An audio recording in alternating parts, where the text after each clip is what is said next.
Amén, hermanos. Qué bueno es poder reunirnos nuevamente, ¿cierto? Verlos para la gloria del Señor, para poder entrar en Él. Hoy día la predicación la cantamos, pero con la palabra va a quedar asentada en nuestros corazones.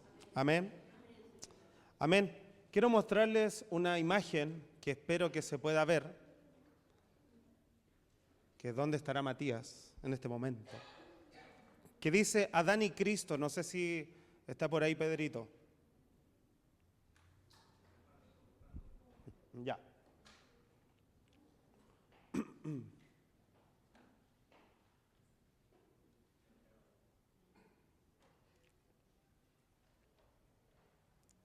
Ya, mientras la encuentran, la semana pasada estuvimos sumergidos en el capítulo 5, no sé si lo recuerdan, ¿sí? Y se hacían varios contrastes en ese capítulo. Ahí está. Bueno, no sé si todos lo vamos a alcanzar a ver, ¿ya? Pero ahí estuve un ratito con mi amigo ChatGPT, pudiendo hacer como un resumen. Yo les iba a traer esta hoja, pero ya cuando estaba en la casa me acordé. Entonces, no sé si la alcanzan a ver, pero hay varios contrastes que se estuvieron revisando la semana pasada y que es importante poder recordarlos para poder entrar en el capítulo 6, que es donde vamos a estar hoy día trabajando. Y esto dice así: Adán y Cristo, cada uno son dos representantes, son dos caminos, son dos resultados. Por un lado, Adán, el primer hombre. Por un hombre entró el pecado en el mundo, pero en Cristo, por un hombre, entró la gracia en el mundo. ¿Cuál fue la consecuencia de Adán? Por el pecado, la muerte pasó a todos los hombres, pero en Cristo, por la gracia, el don de la justicia produce vida para todos los hombres. ¿Cuál es el resultado a raíz del primer Adán, el primer hombre? Por la transgresión de uno fueron muchos constituidos pecadores. Pero ¿cuál fue el resultado del segundo Adán? Por la justicia de uno, muchos serán constituidos justos. Ahora, en el primer Adán, el gobierno que reinó la muerte desde Adán hasta Moisés. En Cristo reina la gracia por medio de la justicia para vida eterna por Jesucristo. El fruto del primer Adán es muerte, pero en Cristo el don gratuito de Dios es vida eterna en Cristo Jesús nuestro Señor. En Adán el pecado abundó, pero en Cristo la gracia sobreabundó. La relación con la ley en Adán, que ya había pecado en el mundo, pero con Cristo la gracia se manifestó aún más desde antes de la ley. ¿Cuál fue el juicio, la justificación en Adán? El juicio vino por causa de un solo pecado para condenar a todo el mundo. Pero en Cristo la justificación vino por causa de la justicia de uno para justificación de vida. ¿Cuál es el impacto en el primer Adán? Si por la transgresión de uno la muerte reinó, en Cristo mucho más los que reciben la abundancia de la gracia reinarán en vida. ¿Cuál fue el medio utilizado? Por un solo hombre pecó el mundo en Adán, pero en Cristo por un solo hombre vino la gracia y la verdad al mundo. El alcance que esto tuvo en el primer Adán, la muerte pasó a todos los hombres porque todos pecaron. En Cristo, así que como el pecado reinó en la muerte, también la gracia reine para vida eterna. Por tanto, el primer Adán trajo pecado, muerte, condenación, mas Cristo trajo gracia, justicia y vida eterna. Romanos 5:20 nos dice que, pero donde el pecado abundó, sobreabundó la gracia. Y ese es un pequeño resumen de todo lo que la pastora Dana compartió la semana pasada. Y quiero quedarme con el verso 20 de ese capítulo 5 que dice: la ley de Moisés fue añadida para que todos pudieran ver la gravedad de sus errores o de sus pecados. Pero así como el pecado reinó sobre todos y los llevó a la muerte, la maravillosa gracia de Dios se hizo aún más abundante. Así como el pecado reinó sobre todos y los llevó a la muerte, ponga atención, ahora reina la gracia maravillosa de Dios, la cual nos pone en una relación correcta con Dios y nos da como resultado la vida eterna por medio de Jesucristo nuestro Señor. Amén. Ahora, en Cristo, ¿qué ha dejado de reinar en medio de nosotros? Si Cristo ya apareció en la escena, ¿qué ha dejado de reinar según lo que acabamos de leer? La muerte, el pecado, ¿sí? ¿Qué reina en medio de nosotros hoy? La gracia y la vida eterna. Entonces, lo que hoy día nos ampara, lo que hoy día nos guarda, es su gracia y la vida eterna. Ese es el paraguas que muchas veces decimos, ¿cierto? Que nos acompaña. Entonces, Cristo nos reconcilió con el Padre y anuló la enemistad, venció al pecado y la muerte y les quitó toda autoridad sobre los que creen en Jesucristo. Eso es lo que Él hizo por nosotros. Amén. Entonces, la gracia de Dios, ya que ha sido instaurada en medio de su iglesia, nos debe conducir a un camino de santidad y de temor al Señor. Y es imperante que entendamos que la gracia es un regalo de Dios. Es más, eso lo podemos contestar con mucha facilidad. El tema es que la gracia mal entendida solo ha pisoteado la sangre de Cristo y ha deshonrado su nombre. ¿Por qué? Porque quizás ustedes lo sabrán cuando leemos Gálatas. ¿Cuál era el reproche de Pablo a Gálatas? Ustedes que han sido libres, no transformen su libertad en libertinaje. Entonces, el Señor nos llama en su gracia, y es un paraguas que nos protege, pero no para hacer lo que queramos. Entonces, algunos, ¿por qué yo digo que pisotean la gracia? Porque dicen, bueno, si Dios me perdona, voy a hacer lo que quiero hacer. Total, el Señor es perdonador. Él en su gracia va a perdonar mi pecado. Entonces, algunos juegan con eso y tientan a Dios todo el tiempo. Entonces, en vez de poder salir de esos ambientes que Él ya quitó de tu vida, nosotros voluntariamente decidimos caminar ahí. Entonces, la gracia la comenzamos a pisotear, y no la gracia, la sangre. Cada vez que nos metemos en un problema. Ahora bien, hay un problema mayor de fondo. Hoy día no vamos a hablar del pecado, pero sí vamos a hablar cuál es la condición del pecado hoy día. ¿Sí? Entonces, quiero que vayamos a Romanos 6, ¿ya?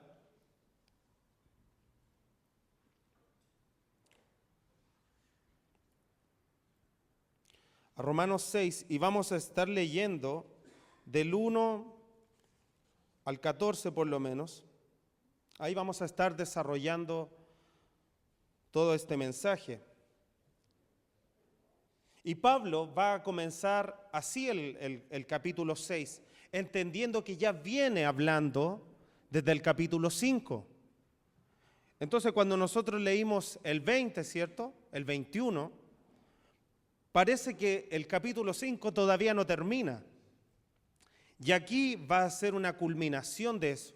Y nos dice, verso 1, ¿qué concluiremos? ¿Vamos a persistir en el pecado para que la gracia abunde? De ninguna manera. Nosotros que hemos muerto al pecado, ¿cómo podemos seguir viviendo en él?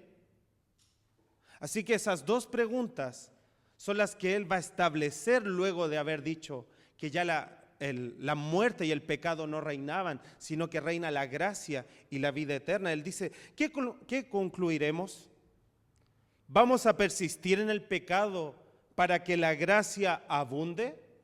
¿Cuál es la respuesta categórica de Pablo? De ninguna manera. ¿Cómo podemos seguir viviendo en él? Entonces, entendamos algunas cosas. Pablo no da espacios, no da ocasión ni lugar para hablar del pecado. Por eso la pregunta de él es directa hacia los romanos. Establece en sí mismo que hemos muerto al pecado. Que hemos muerto. Por ende, ¿es posible seguir viviendo en pecado si ya hemos muerto? La respuesta liviana es no, no deberíamos. Porque ya no tenemos parte, no tenemos un lugar con el pecado, no hay una relación con el pecado. Para Pablo ya no existe ninguna relación con el pecado.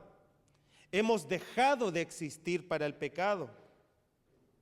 Hemos sido separados del pecado. Es por eso que la gracia nos debe conducir por un camino de santidad y temor al Señor. Porque aunque el pecado ya no tiene ninguna legalidad sobre mí, somos responsables de cómo caminamos. Por eso es que yo decía que no podemos pisotear la sangre de Cristo, porque hay una responsabilidad. El que tú te enfoques también es tu responsabilidad. El que te alinees también es tu responsabilidad. Entonces, ¿qué quiero decir con esto? Que nuestros registros con el pecado, literalmente, Dios los borró. Dios los borró. No hay registros tuyos, no hay anotaciones tuyas en ningún registro del pecado. Él las borró. Gálatas 2:20 dice, con Cristo, usted me va ayudando a completar el versículo, con Cristo he sido, y ya no soy yo el que vive, sino que Cristo, y la vida que ahora vivo en la carne, la vivo por la fe en el Hijo, el cual me amó y se entregó a sí mismo por mí. Mire el detalle, dice, y la vida que ahora vivo en la carne, no dice en el Espíritu.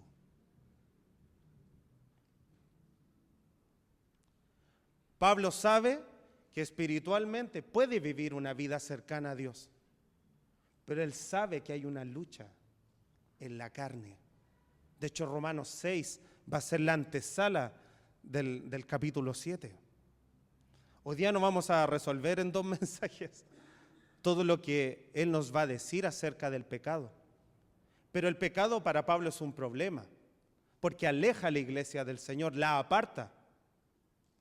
Y aunque los pecados puedan tener niveles, siguen siendo pecado. Pero él establece eso. Y la vida que ahora vivo en la carne, escuche, la vivo por fe en el Hijo de Dios. ¿Eso qué quiere decir? Que la vive confiando en Dios.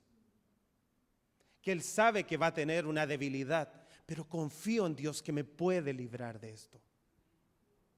Por eso yo no tiento a Dios.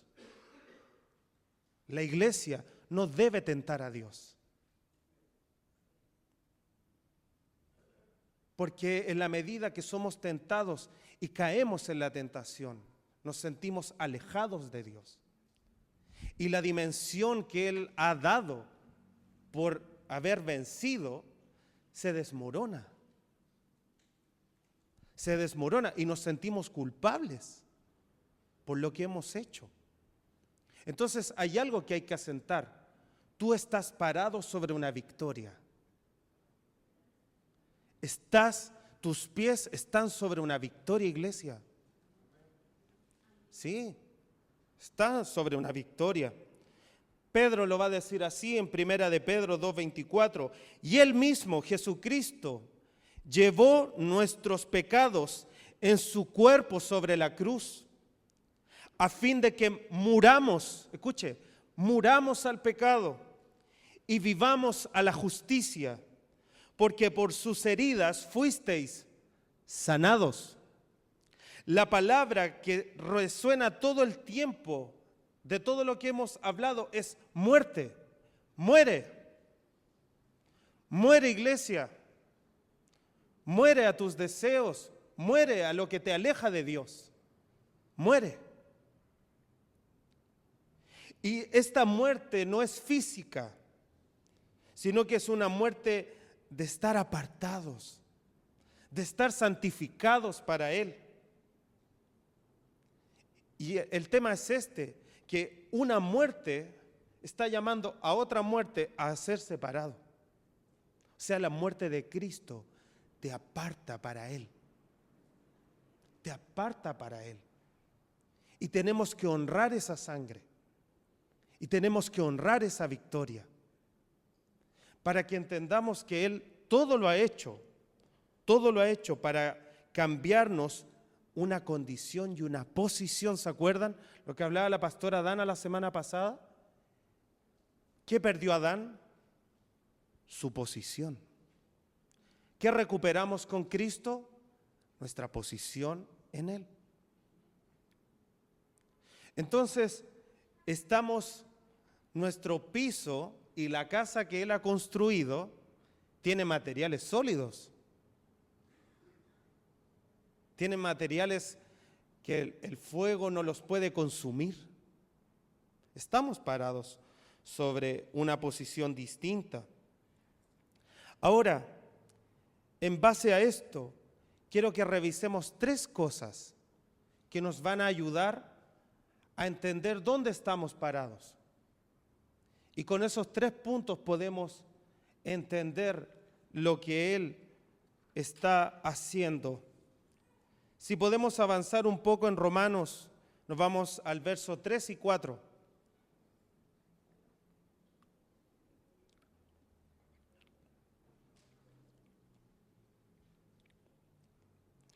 Y lo primero es la muerte. O como lo diría la Escritura, un bautismo donde participamos de su muerte. La palabra dice en Romanos 6, del 3 al 4, ¿acaso no saben ustedes que todos los que fuimos bautizados para unirnos con Cristo Jesús, en realidad fuimos bautizados para participar en su muerte? Por tanto, mediante el bautismo, fuimos sepultados con Él en su muerte, a fin de que, así como Cristo resucitó por el poder del Padre, también nosotros llevemos una vida nueva. Y hoy día vamos a poner algo nuevo sobre lo que hemos aprendido. Estos versos regularmente los enseñamos cuando hay que bautizar, ¿o no? ¿Sí? Y nosotros decimos que el bautismo es una declaración pública a tus hermanos, a tus amigos que tú invitas, de tu fe. Y eso es correcto. Es correcto. Pero no solamente estás dando testimonio a tus hermanos de que eres cristiano. Sería hacer pequeño una victoria mayor sobre otra cosa. Entonces, cuando nosotros nos bautizamos, hermanos, nuestra vieja naturaleza perdió todo derecho sobre nuestra vida, donde todos los decretos de la muerte fueron anulados y exhibidos públicamente. El bautismo le quitó todo el poder y toda autoridad al reino de la muerte. Tu bautismo es una publicación de cuando el reino de la muerte murió. Ya no tiene lugar. Ese fue nuestro testimonio cuando nos bautizamos. Ese es el testimonio cuando la muerte fue vencida. Una vez más, cada vez que alguien se bautiza, está dando testimonio de que la muerte ya no tiene ningún lugar en nuestro corazón. No es solamente dar un testimonio público, porque finalmente esa es la acción, ¿cierto? El viejo hombre quedó abajo, sumergido, pero el que renace es diferente, es muy diferente. Pablo nos dice que este bautismo tiene un solo propósito. Si podemos ver el verso 4, dice: por tanto, mediante el bautismo fuimos sepultados con Él en su muerte, a fin de que, así como Cristo resucitó por el poder del Padre, también nosotros llevemos una vida nueva. En otra traducción dice que caminemos en una vida renovada, en una novedad de vida, en una vida nueva. Entonces, ese es el propósito. Pero fíjense, que caminemos. ¿Eso qué quiere decir? Que cuando tú te sumerges y sales de las aguas, comienza tu vida. Naces de nuevo. Pero esa parte nos toca a nosotros. Nos compete a nosotros. Entonces, recordemos la pregunta del verso 2 de Romanos 6. ¿Cómo podemos seguir viviendo en Él?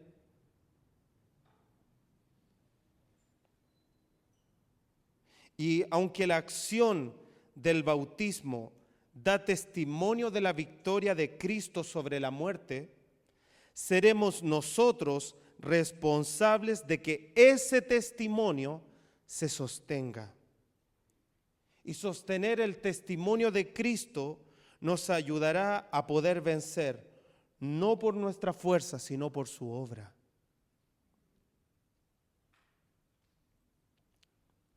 La iglesia regularmente no descansa en esa victoria. Nos esforzamos mucho, queremos agradar mucho, queremos estar bien con el otro. Pero tenemos que entender algo, que Él ya lo hizo todo. Que Él ya lo hizo todo. Estés o no estés, Él ya venció. Estés o no estés, Él ya venció. El Señor irá con esos pocos, pero Él ya venció. Y Él anuló todo ese poder que era contrario contra tu vida, que es el pecado. Así que hoy día, queridos hermanos, el primer elemento de la victoria de Cristo es la muerte. Sin muerte no puede existir lo que viene, que es la resurrección. Y la resurrección, según Romanos 6:5, dice: en efecto, si hemos estado unidos con Él en su muerte, sin duda también estaremos unidos con Él en su resurrección. Fíjate cómo Cristo nos hace participar de sus sufrimientos, pero también nos hace participar de su propia gloria, de ser levantado, de ser exaltado. Esta unidad perfecta con Cristo nos levanta de nuevo. Así como las personas dieron por muerto a Cristo sin saber que iba a resucitar al tercer día, quiero decirle que así también muchos creyeron que ya no había esperanza para nosotros. ¿Cuántos nos han dado por muertos? ¿Cuántos antes de Cristo no teníamos esperanza de vida? Y Él en 3 días resuelve toda nuestra vida. Él nos levanta. Él nos levantó antes incluso de entrar en las aguas. Él ya nos había levantado. Él ya había hecho algo. Todo esto, queridos hermanos, es la prueba de que hemos muerto al mundo y el inicio de una vida espiritual renovada. Y les hago 2 preguntas a toda la iglesia. ¿Recuerdas todas las cosas que estaban muertas antes de Cristo?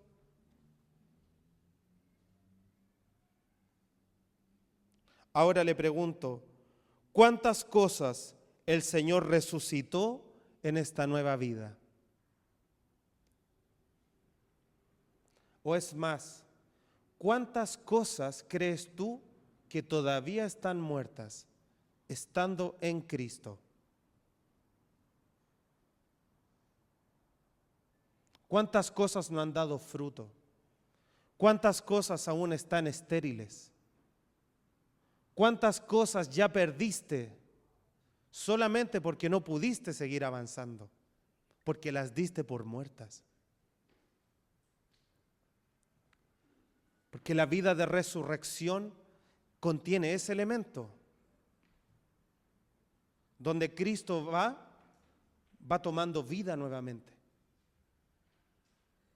Lo que estaba seco, Él lo hace reverdecer nuevamente. Él lo hace. Entonces, la vida de resurrección también tiene que ver con la transformación de tu mente. En esta nueva vida, el poder de la resurrección opera en una dimensión distinta. ¿Por qué? Porque ya opera bajo la fe de Cristo Jesús y no tu fe. Y lo hemos dicho acá a los que han compartido. La fe que opera para que algo ocurra no es tu fe, porque tu fe es pequeña, sino que opera la fe de Cristo. Y esa es la que hace la acción, la que produce esa cosecha. ¿Recuerdas orar por cosas difíciles de resolver? ¿Has estado orando por algo difícil? ¿O oraste por algo difícil en tu vida, en tu camino? Una enfermedad, una situación compleja, algo que no tenía cómo resolverse, algo que estaba a punto de morir. Entonces, esta vida de resurrección me permite llamar a las cosas que están muertas a que vuelvan. Esa fe que Él implanta en nosotros es la misma fe que tiene una persona que sabe que alguien está en una situación terminal y sigue orando por esa persona. Sigue hasta que Dios haga algo. Hasta que Dios haga algo. Esta canción, Levanta un aleluya, fue cantada en un momento donde un niño estaba agonizando.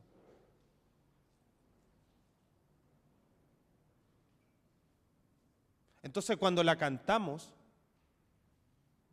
todavía está ese espíritu ahí, el propósito por el cual se hizo. Por eso dice, levanta un aleluya en medio de la incredulidad, en medio de la tempestad.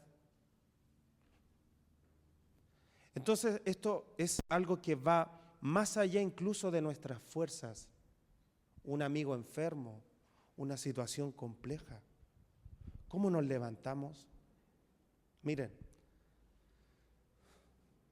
si a veces nos cuesta orar por los enfermos, ¿cuánto más por Estación Central? Que parece que está como medio muerto. Y si yo les digo que en ustedes está la vida del Hijo, que está la gracia, que está la vida eterna, créanme, donde nosotros nos paremos, algo va a pasar ahí. Algo va a pasar.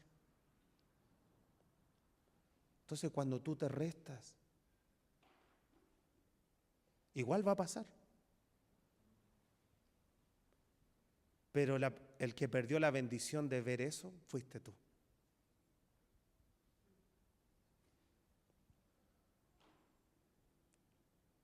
Así que como la palabra dice, donde hay 2 o 3 congregados en mi nombre, ahí estoy yo. No tiene que ver con la cantidad de las personas. No tiene que ver con eso. Porque Él puede ocupar hasta las piedras para hacer cosas. Nosotros no somos indispensables. Pero Dios algo quiere tratar con nosotros. Algo quiere. Entonces, cuando nos citan a orar, cuando nos tenemos que juntar en un grupo hogar, cuando tenemos que hacer algo que nos piden, el estar es lo mínimo. En la vida de resurrección yo entiendo quién soy y me muevo. En la vida de resurrección yo entiendo que Dios tiene un plan con su iglesia, más que el personal, más que el propósito con mi familia. Dios está haciendo algo, listo, yo estoy y me muevo en eso. Entonces, las instancias que incluso esta congregación dispone para ti en la comodidad de tu casa, acostado, aprovéchalas. Aprovéchalas, porque la iglesia después de la pandemia cambió mucho. Entonces, hoy día solamente nos falta que le llevemos la cena a la casa. ¿Usted me entiende? Eso nomás nos falta. Y que vayamos a buscar el diezmo a su casa. ¿Sí? Entonces la vida de resurrección tiene que ver con la madurez en Cristo, con lo que Cristo te está demandando hoy. Hey, dame el fruto, quiero comer ese fruto que está en ti, en mí. Él lo está demandando. El tema es por qué lo estás reteniendo. Si Dios está haciendo cosas en su iglesia, Él está haciendo cosas. Esto que tú ves no es una visión, es algo tangible, es algo que se está haciendo, es algo que está cambiando. Estamos luchando con los varones para venir a trabajar. A los varones les hablo hoy día. No nos hemos comportado bien en la obra del Señor. El Señor necesita nuestra disposición, porque somos una generación que Dios ha levantado, que tiene una mentalidad distinta y que requiere un poco más de atención.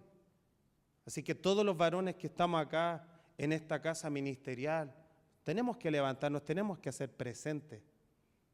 Háganse presentes. No esperen el asado, no esperen el fútbol.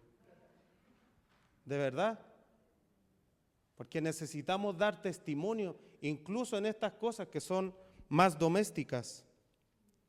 Colosenses 2, del 11 al 12 dice: cuando ustedes llegaron a Cristo, fueron circuncidados, pero no mediante un procedimiento corporal. Cristo llevó a cabo una circuncisión espiritual, es decir, les quitó la naturaleza pecaminosa. Pues ustedes, verso 11, pues ustedes fueron sepultados con Cristo cuando se bautizaron, y con Él también fueron resucitados para vivir una vida nueva, debido a que confiaron en el gran poder de Dios, quien levantó a Cristo de los muertos. Colosenses 3:3, yo me acuerdo mucho de mi pastor con esto. Porque habéis muerto y vuestra vida está escondida con Cristo en Dios. Escucha esa palabra, porque habéis muerto y vuestra vida está escondida con Cristo en Dios. Ya no existe Mónica, ya no existe nuestra hermana, ya no existe Alex, ya no existe el Pablo. Pablo lo dijo, ya no vivo yo, sino que Cristo vive en mí. ¿Saben cuál es el punto acá? En que cuando deja de existir el Pablo, el Andrés, aparece ese Cristo disponible. Aparece el disponible, no el que está ocupado.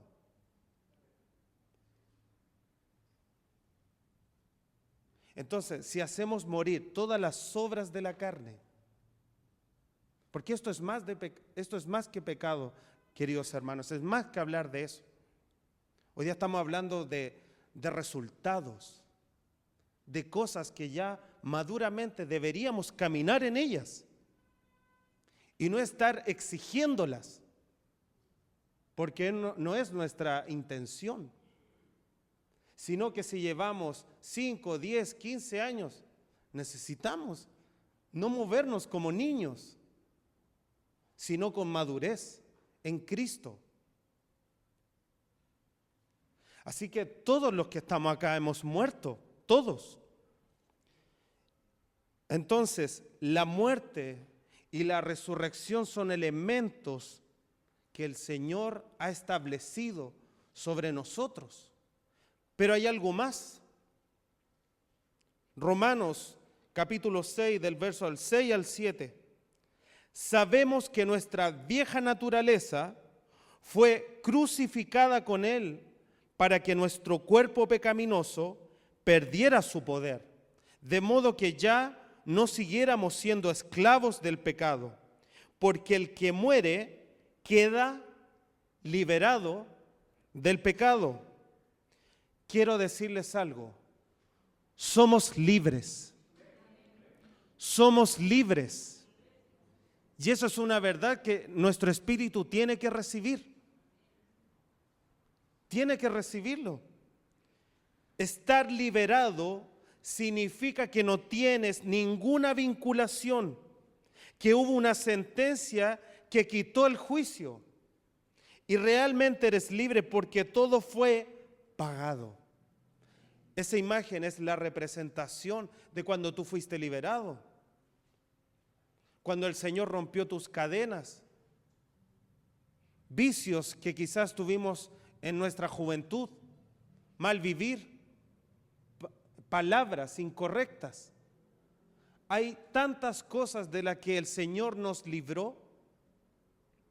Hoy día le hablo a los que no nacieron en la iglesia, a los que gustaron de ese mundo, a los que tuvimos que cambiar a la fuerza, a los que alguien nos predicó y dedicó su tiempo para que nosotros hoy podamos estar donde estamos y que fuimos enseñados.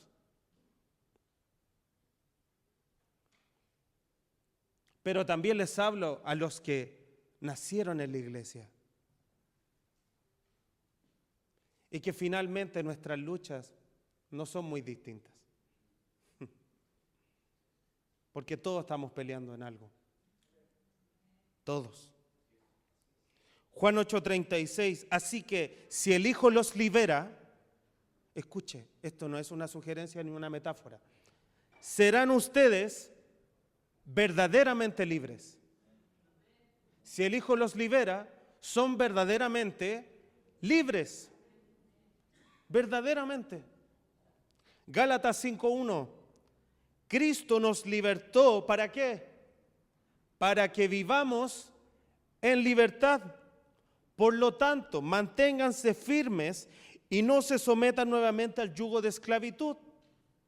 ¿Cuál era el problema de Gálatas? Que se habían metido falsos maestros a enseñar que nuevamente había que circuncidarse,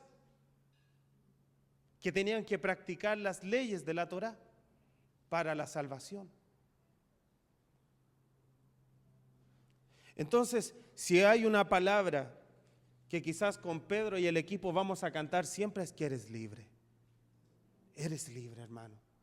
Eres libre, no hay nada que te detenga, nada. nada. Tienes libertad para adorar, tienes libertad para expresarte. Tienes libertad. Segunda de Corintios 3:17. Ahora bien, el Señor es el Espíritu. Y donde está el Espíritu del Señor, allí hay libertad. ¿Usted cree que el Espíritu de Dios está aquí? Entonces hay libertad. Somos libres para adorar. Somos libres, hermanos. No hay nada que hoy día esté deteniendo tus manos, tus pies, tu lengua. No hay enfermedad que hoy día pueda detener tu adoración. No dejes que la circunstancia, que la enfermedad, que lo que sea que tú estés viviendo hoy, detenga tu alabanza. No dejes que detenga tu enfermedad, tu alabanza. O la tristeza, la amargura, la depresión, que hoy día está reteniendo tu alabanza. No permitamos, hermanos, eso. En resumen, somos verdaderamente libres. Vivamos en libertad, porque donde está el Espíritu, allí hay libertad. Y la garantía de que somos libres es el Espíritu del Señor en nosotros. Esa es tu garantía. Tienes al Espíritu, eres libre y puedes adorar en libertad. Amén. Amén. Romanos capítulo 6, versos 1 y 2. Lo vuelvo a reiterar. Pablo dice, ¿qué concluiremos? ¿Vamos a persistir en el pecado para que la gracia abunde? De ninguna manera. Nosotros que hemos muerto al pecado, ¿cómo podemos seguir viviendo en él? Si yo le digo, ¿vamos a persistir en el pecado para que la gracia abunde? ¿Usted qué me va a responder? De ninguna manera. ¿Por qué? Porque no vamos a pisotear, no vamos a flagelar el sacrificio del Señor. Lo que Él hizo, lo que Él ha hecho. Así que sacudámonos, ¿cierto? De todas aquellas cosas que hoy día nos han estorbado o que nos han estorbado. Si hoy día nos enfocamos, podemos avanzar. ¿Sabe qué? El otro día escuchaba algo que me llamaba mucho la atención. Yo nunca lo había visto así. Pero a veces una situación de enfermedad, una situación financiera en una congregación es porque algo está pasando en las familias. Y porque no tenemos la capacidad de poder hablar esas cosas por vergüenza o porque estamos llegando apretados a fin de mes. Entonces cuando uno ve las finanzas de la iglesia, uno dice, algo está pasando. Entonces la iglesia en sí no es pobre, queridos hermanos, porque está bendecida por el Señor, porque Él ha dado semilla, pero Él da semilla a los que siembran. Eso se recalcaba la semana pasada. Hoy día, en la vida de resurrección, los hijos no retienen las semillas. No retengamos las semillas. No acumules graneros en tu casa. Porque sí o sí hay que ahorrar, ¿cierto? No, esto no es educación financiera, pero sí hay que tener para la familia. Pero no le des lo que te sobra al Señor. Prepara tu ofrenda para el que tú dices que es tu Dios, en el que confías. Y hazlo sin temor, sin temor. Hoy día no estamos en Romanos 8, no hemos llegado ahí.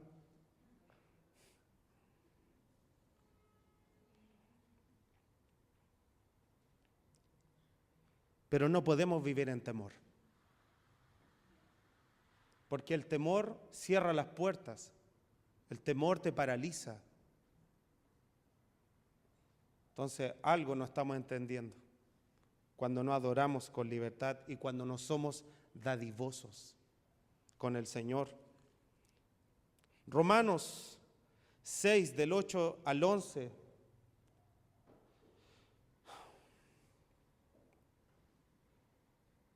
Dice así: ahora bien, si hemos muerto con Cristo, confiamos en que también ahora viviremos con Él.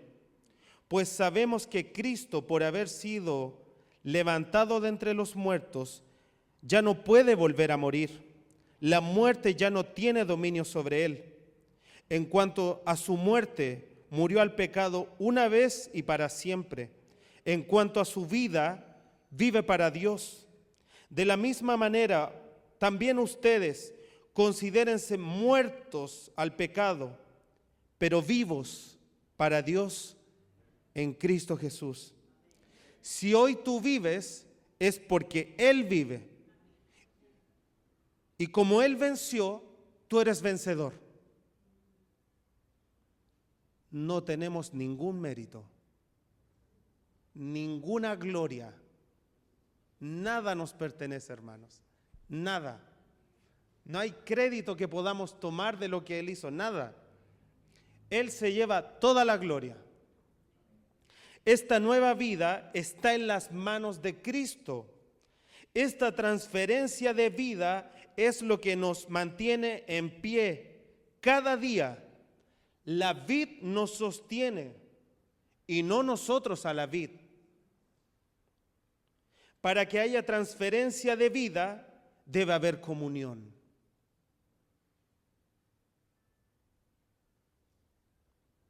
Él nos dio su vida, pero también hay que tener comunión con Él, para que esa vida permanezca. Entonces, cuando nos da miedo sacarnos el bolsillo, es porque hay algo de muerte que te está rondeando, te está zarandeando. Pero cuando tú estás apegado a la vid, hay vida que está saliendo, hay palabras, hay confianza. Y Él empieza a llenar el pensamiento, llena el corazón. Hoy día saqué menos en la pega, voy a recortar. No se nos pasa por la mente esos pensamientos. Entonces el Señor quiere que maduremos también en esto. Y si queremos probar de la vid, comer de la vid, tenemos que estar apegados a la vid. Apegados a la vid. El Señor nos vuelve a recordar, queridos hermanos, de que esta victoria, Él fue por su muerte, fue por su resurrección y Él venció. Iglesia,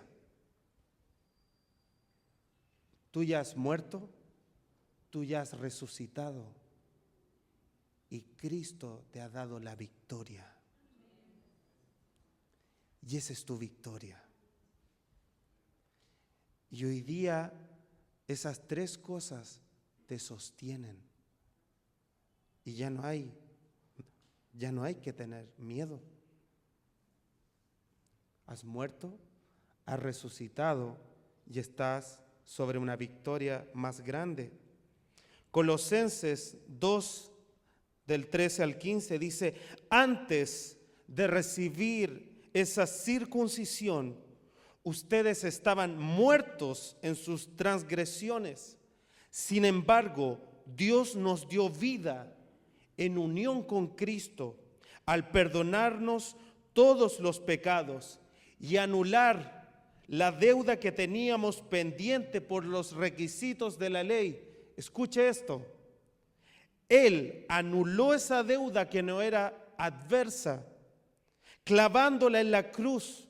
Desarmó a los poderes y a las autoridades y por medio de Cristo los humilló en público al exhibirlos en su desfile triunfal. Él ya humilló a tus enemigos. Él ya los exhibió públicamente. Así como Cristo tuvo que morir vergonzosamente y públicamente, el Señor, déles la venganza.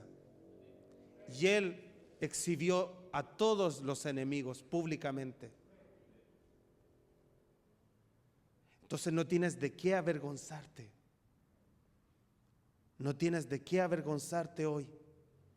Es la enfermedad, Él ya lo mostró, ya crucificó a la enfermedad, ya lo humilló públicamente. Es la escasez, ya lo publicó. Identifica cuál es hoy tu enemigo. Identifica qué es lo que hoy te está trayendo problemas. Y dile al Señor: Señor, esto tú ya lo crucificaste. Esto tú ya lo exhibiste públicamente. Él ya lo hizo. Y puedes tener paz con Dios. Primera de Corintios 15, 53 al 57 dice: porque lo corruptible tiene que vestirse de lo incorruptible, y lo mortal de inmortalidad. Cuando lo corruptible se revista de lo incorruptible y lo mortal de inmortalidad, entonces se cumplirá lo que está escrito: la muerte ha sido devorada por la victoria. ¿Dónde está, oh muerte, tu victoria? ¿Dónde está, oh muerte, tu aguijón? El aguijón de la muerte es el pecado, y el poder del pecado es la ley. Pero gracias a Dios que nos da la victoria por medio de nuestro Señor Jesucristo. Escuche eso, verso 57. Pero gracias a Dios que nos da la victoria por medio de nuestro Señor Jesucristo. Y me hizo recordar a una hermana de acá de nuestra congregación, la hermana Miriam, que siempre me repetía ese versículo. Siempre. Y cuando lo volví a leer, me hizo memoria de cuántas victorias el Señor también ha dado en nuestras vidas. Y damos gracias a Dios, porque eso es lo único que nos queda. Darle gracias a Dios por lo que Él ha hecho. Nada más que eso.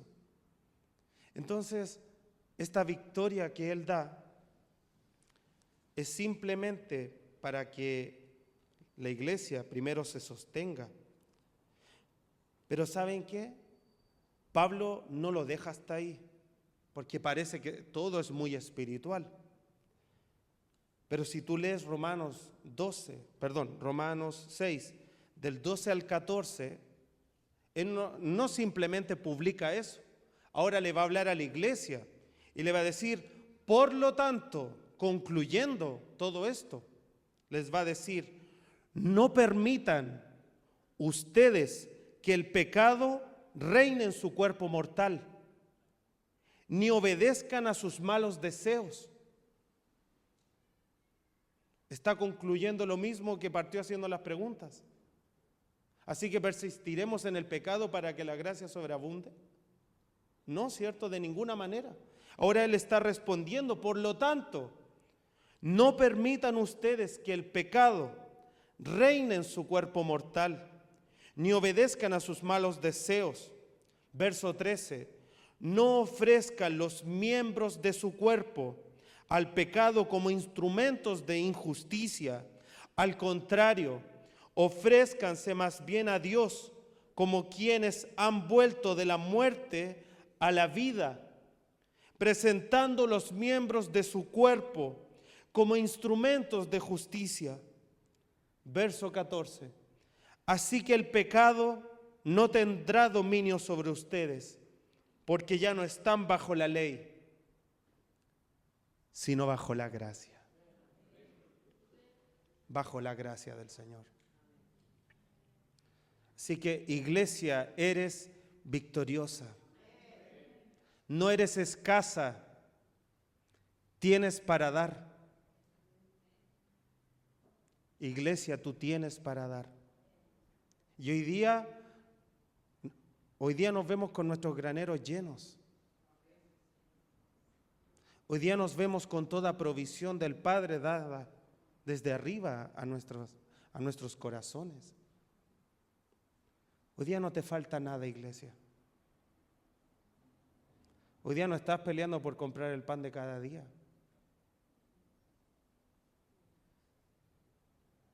En el Señor tenemos todo, hermanos. Todo. Pedro, si me puedes acompañar. Hoy día necesitamos que la iglesia entienda que está en un nuevo pacto y que ese nuevo pacto está fundado en las victorias de Cristo. ¿Sí?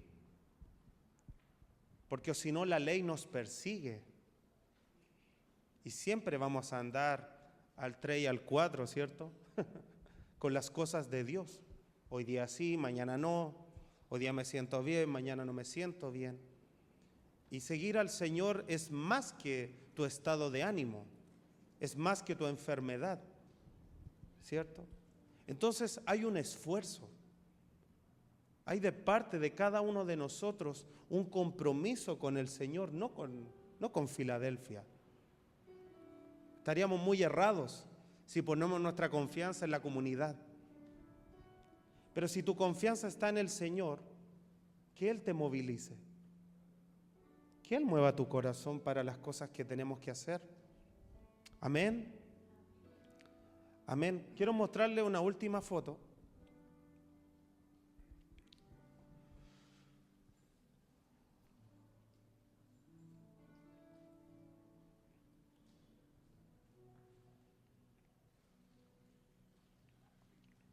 Esos son los zapatos con los que llegó Natalie a casa.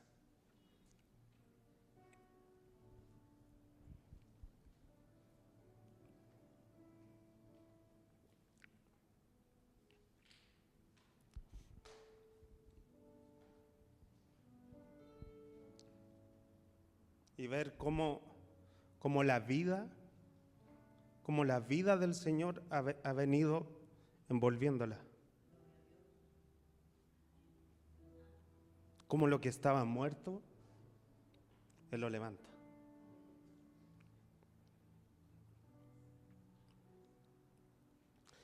Ese es el testimonio. Esa es la antorcha que tú portas. Hoy día a nosotros nos toca con una pequeña. Pero cuando tienes que caminar con alguien para que el Señor traiga vida, cuando te tienes que esforzar por tu casa, por tus generaciones,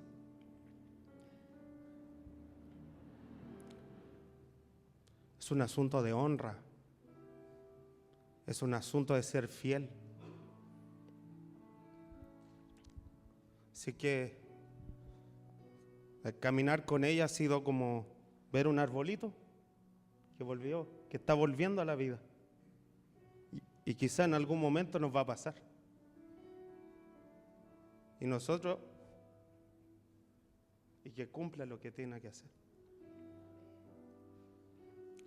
Entonces yo doy testimonio de esa vida de resurrección a través de esta imagen. Hoy día quizás tienen mejores zapatos, mejor ropa.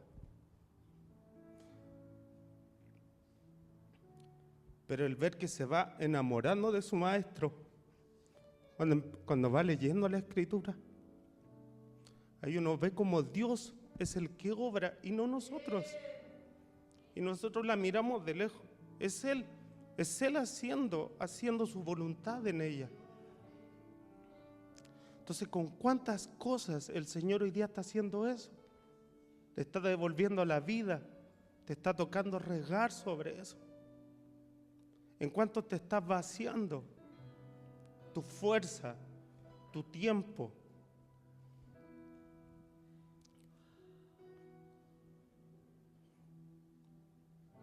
Por eso el Señor hace levantar al caído en nosotros.